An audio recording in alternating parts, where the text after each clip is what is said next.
Hello, my soul family. Welcome to my YouTube channel. This is your girl Zara. दोस्तों, I had an amazing Diwali celebrations over the weekend. मेरी soul members ने मुझे call करके at least 4 or 5 soul members ने breakthroughs create किए in the last Diwali week, and I was really happy. तो मेरी दिवाली का मज़ा और भी दुगना हो गया.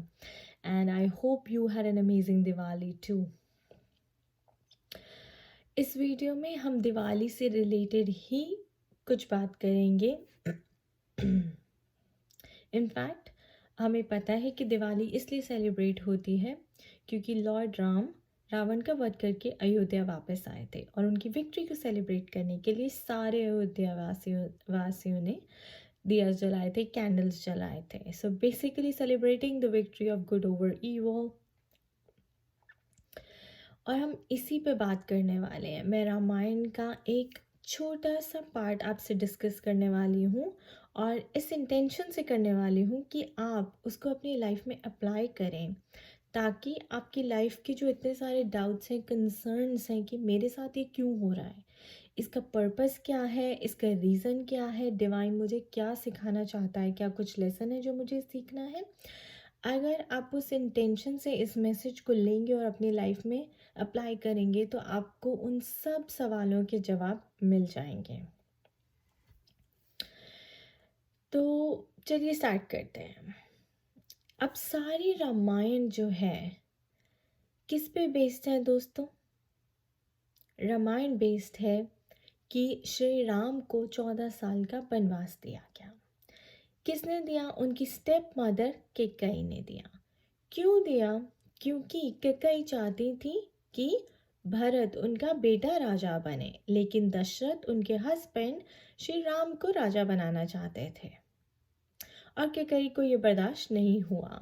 उनके माइंड को पॉल्यूट किया गया और उनको फोर्स किया गया कि वो श्री राम को, और वो प्रवोक हो गई कि वो श्री राम को वहाँ से किंगडम से बाहर निकाल दें. तो श्री राम को अपना राजपाट छोड़कर जाना पड़ा 14 साल के वनवास के लिए. सीता जी भी उनके साथ गई और लक्ष्मण भी उनके साथ गए. तो दोस्तों, कभी आपने सोचा है कि श्री राम ने एक बारी भी कंप्लेन नहीं की? उन्होंने कभी ये नहीं कहा कि मेरी गलती क्या है, मैं क्यों जाऊं अपना राजपाट छोड़कर. एक बारी बस कैकेयी ने कहा और वो चल दिए. He never even complained once.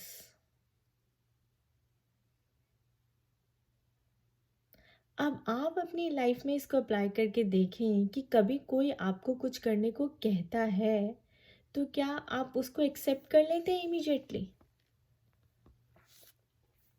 आप कितनी कंप्लेंट्स करते हैं, कितना रेजिस्ट करते हैं? We always stay in a state of resistance और डिनायल.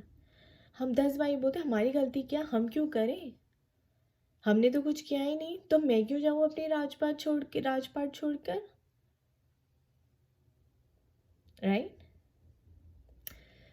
आगे की स्टोरी क्या है कि वो अगर नहीं जाते वनवास में तो रावण का वध कौन करता. और जब वो रावण का वध करके वापस आए तो कैकेयी को रियलाइज हुआ कि उन्होंने अपने बच्चों को खो दिया है. उन्होंने भरत के लिए किया था, लेकिन भरत ने तो कभी इस चीज़ को एक्सेप्ट किया ही नहीं. इनफैक्ट वो अपनी मदर के ही अगेंस्ट हो गए इस फैसले के, और उन्होंने खुद कभी राजा बने ही नहीं. उन्होंने वेट किया कि श्री राम वापस आएंगे और वो ही अपना किंगडम संभालेंगे. he'll take over the throne. तो कैकेयी को बहुत रियलाइज हुआ कि उन्होंने बहुत बड़ी गलती कर दी है, उन्हें नहीं करनी चाहिए थी. तो वो श्री राम से माफ़ी मांगती हैं और श्री राम कहते हैं कि मैं तो आपको दोषी मानता ही नहीं. तो कैकेयी पूछती हैं कि क्यों नहीं मानते, मैं तो तुम्हारी दोषी हूँ, मैंने तुम्हें निकाला था, मुझे नहीं भेजना चाहिए था तुम्हें. वो कहते हैं कि मैं आपको दोषी इसलिए नहीं मानता क्योंकि ऐसा विधि का विधान है. Which means it's all scripted. It's all scripted. सब कुछ डिवाइन ने स्क्रिप्ट कर रखा है, ऊपर से लिखा हुआ आया है, आपको बस उसको फॉलो करना है. और ये सब इसलिए हुआ क्योंकि उनके जो फादर थे दशरथ, कैकेयी के हस्बैंड दशरथ की किस्मत में बच्चों का सुख नहीं लिखा था। किस लिए नहीं लिखा था? क्योंकि उन्होंने पिछले जन्म में किसी अंधे पेरेंट्स के बेटे को मार दिया था, तो उन्हें श्राप मिला था कि तुम्हें अपने बेटों का सुख नहीं मिलेगा। अब इस जन्म में जब वो राजा बने, उनके बेटे हुए, तो फिर उन्हें बेटों का सुख तो मिलना ही नहीं था, क्योंकि वो उनके पास्ट लाइफ कर्मों का रिजल्ट था। तो बेटों का सुख ना मिले तो बेटों को दूर होना था। बेटों को दूर होने के लिए किसी को तो जरिया बनना था, तो वो जरिया बनी कैकेयी। तो बिना किसी राम की गलती के, कोई भी रीजन के, उन्होंने सिर्फ उन्हें भरत को राजा बनाने के चक्कर में राम से जेलसी करके उन्हें बाहर निकाल दिया। और श्री राम बिना किसी कंप्लेन के चले गए। अब आप मुझसे पूछते हैं कि मैम मेरे पेरेंट्स ऐसे क्यों हैं, वो मुझे ऐसे क्यों करते हैं। सिंपल सी बात है दोस्तों, आपके पास्ट लाइफ कर्मों का रिजल्ट है। जिस तरह दशरथ को ऐसे बेटे मिले और फिर भी ऐसे इतने अच्छे बेटे मिले और फिर भी उनको उनके अच्छे बेटों का सुख नहीं मिला, तो आपने ऐसी फैमिली में जन्म क्यों लिया? क्योंकि आपको उनके साथ कार्मा बैलेंस करना है।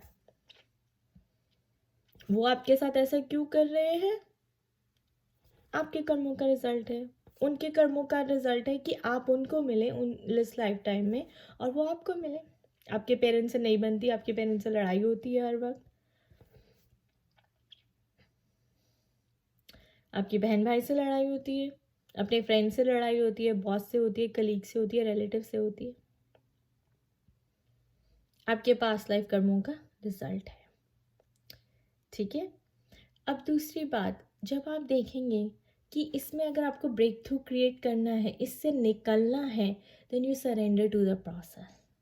श्री राम ने कंप्लेन नहीं किया, उन्होंने मना नहीं किया कि मैं वनवास में नहीं जाऊंगा। सोच लीजिए अब वो मना करते तो क्या होता? रेजिस्ट करते, जैसे आप करते हैं कि मैं तो नहीं करूँगा, और हम आपको कह रहे हैं कि surrender to the process. He surrender to the process because he had to go and kill Ravan. Ravan कौन है दोस्तों आपकी लाइफ में? आपकी ईगो, आपके फियर्स, जिनको आप फेस करने से डरते हैं, आपके वुंड्स, आपकी हर्ट, आपकी पेन, आपके इनर चाइल्ड वुंड्स जो आपके सबकॉन्शियस माइंड में पड़े हुए हैं और अनकॉन्शियसली आपकी लाइफ को कंट्रोल कर रहे हैं।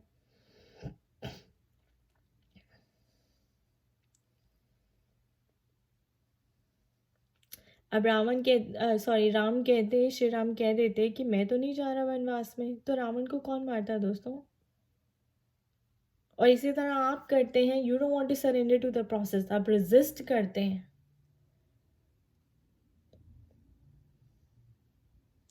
तो आप अपनी ईगो को कैसे किल करेंगे? रावण कौन है? आपकी ईगो।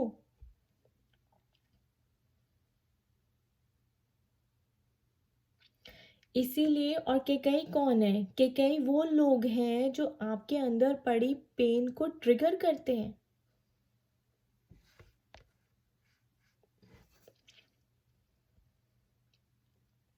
वो सारे लोग जो आपको लाइफ में मिलते हैं, जो आपकी पेन को, आपके हर्ट को ट्रिगर करते हैं, उसको सरफेस पे लाते हैं, आपके फियर्स को सरफेस पे लाते हैं, आपको शीशा दिखाते हैं, वो सब कैकेयी हैं आपकी लाइफ में। और वो सब आपको पुश करते हैं कि आपकी सेपरेशन हो। सेपरेशन क्या है? Detachment, that you detach from the world. और बनवास क्या है? That you go inwards, that you go into a hermit mode. Self introspect, self realisation, वो आपका बनवास है। जरूरी नहीं है कि 14 साल के लिए हो। ठीक है, अवेकनिंग कभी कितने भी साल, आप कितने भी साल ले सकते हो अवेकनिंग के लिए, बट एक एक करके आपकी लेयर उतरेगी। ओवरनाइट तो रावण नहीं मर गया था, रावण को भी मारने में, पहुंचने में ही 14 साल लग गए।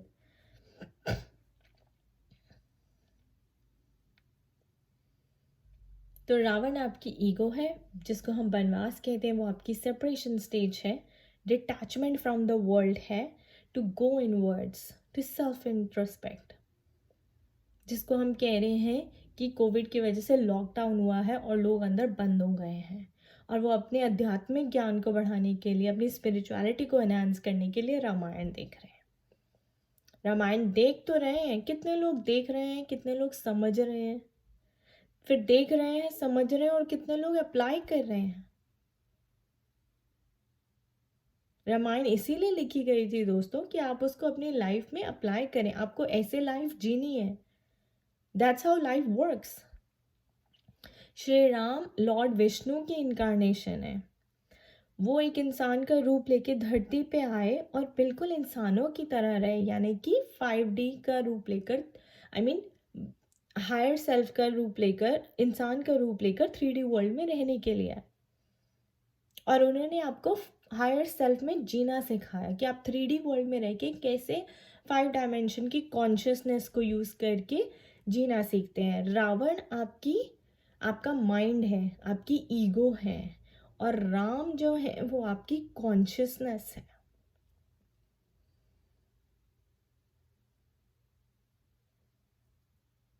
That is the difference between mind and consciousness.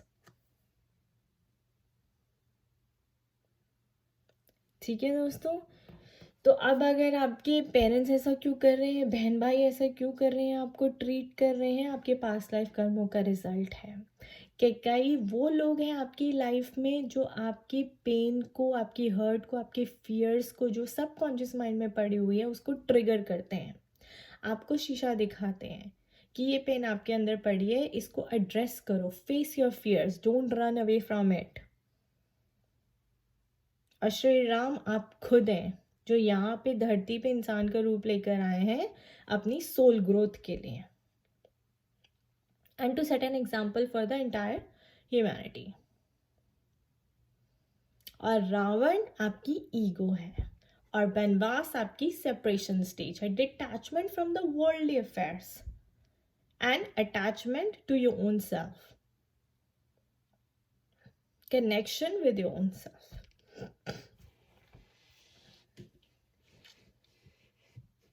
ठीक है दोस्तों, और दशरथ आपके पेरेंट्स, आपके सिबलिंग्स, आपके कलीग्स, आपके बॉस, हुएवर।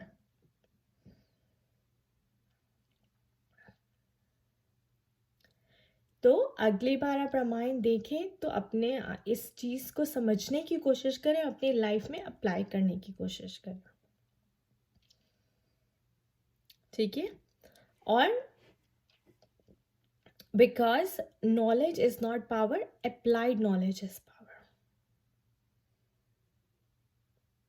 तो जब तक आप कुछ देख लें और उसको समझ लें और उसको अप्लाई ना करें तो उसका फ़ायदा कुछ नहीं है। So you must learn to apply. और अगली बारी रेजिस्ट मत करें, कंप्लेन मत करें। श्री राम ने कि कई को एक बारी भी नेगेटिव एनर्जी नहीं भेजी। He never complain. आपका अपने हस्बैंड से झगड़ा हो जाता है, आप सो कंप्लेन्स करते हैं, you don't realise that it's happening for your good. He is bringing out the fears inside you and helping you become a better version of your self. और ये भी नोटिस कीजिए, जब राम रावण तक जा रहे थे तो उनको बीच में सारे उनके वो दोस्त मिले जो उनको मदद कर रहे थे वहां तक पहुंचने के लिए।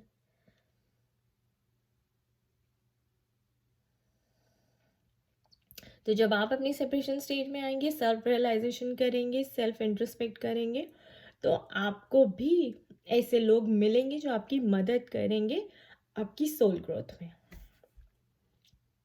आपको गाइड करेंगे।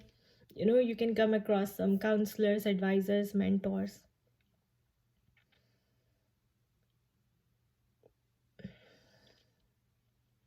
So thank you for watching this video guys.